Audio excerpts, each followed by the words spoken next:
Hi, I'm Chris, the Indy Product Manager.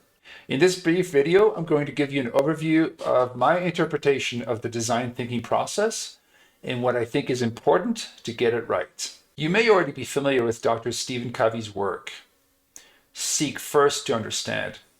Well, that's an important part of the design thinking process. In fact, it's the first step. Until you truly understand your user's needs, you're not likely to create something that's going to win them over. So in this video, I'm going to give you an overview of the design thinking process and the necessary steps within the 3 steps. We're familiar with this part of it.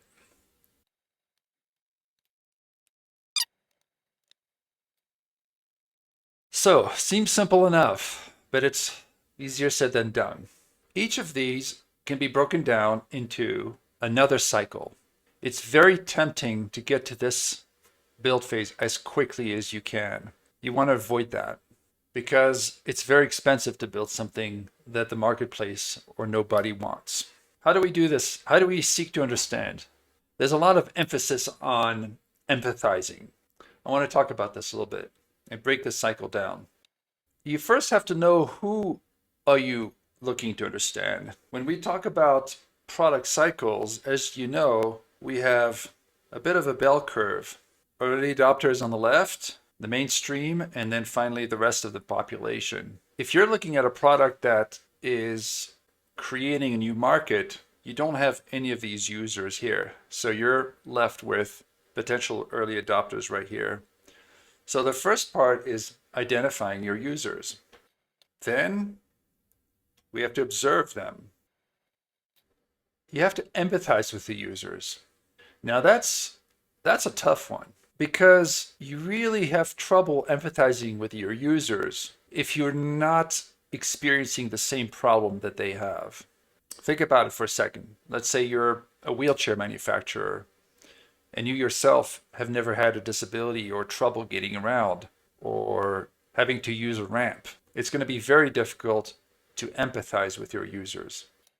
You have to be able to describe the problem. And this is something that a lot of people don't add here, but I'm going to go ahead and put in test.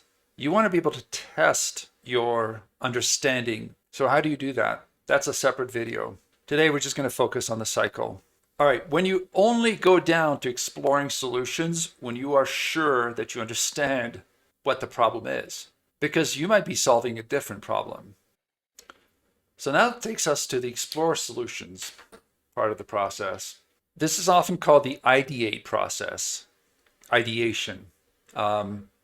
Really, it's opening this up to every possible solution. Once you have the problem just fully understood, without judging, invite everybody on your team to come up with a solution to this problem. Get everybody involved in the process. Everybody should be describing the idea with absolutely no judgment. Get a big board, sticky notes, whatever, and get every single idea out there, no matter how crazy, no matter how wild. Then you want to develop a filter for the ideas. It's generally a good idea to ask yourself, excuse me, is the idea feasible, desirable, and viable? Only ideas that intersect these 3 would make it through the filter. Then you rank the ideas, prototype, and test. You repeat this process over and over. Keep in mind that prototype can be something as simple as a cardboard box or a mock-up using one of the many tools out there. A tool like Figma or InVision would let you prototype. You want to think of as basic and as simple as possible. Iterate this before you move forward into the materialize process, because this right here is the most expensive phase. So now we've gotten to the building phase. This is where we're going to design the product, build it, and guess what? Because only now, when you get to this point, do you know if you really understood what the customer needs? And you want to avoid at all costs reaching this phase and this point right here only to find out that you really didn't understand the problem in the first place. This is why there are so few startups that succeed. The design thinking process, you don't have to use it. It's not necessary. You can still take a product to market and be successful without it, but your odds are much better using this process. Well, I hope you enjoyed this video. If you did, please subscribe, and I'll endeavor to create more content like this to help other entrepreneurs bring products to market successfully. That's my passion. Thank you.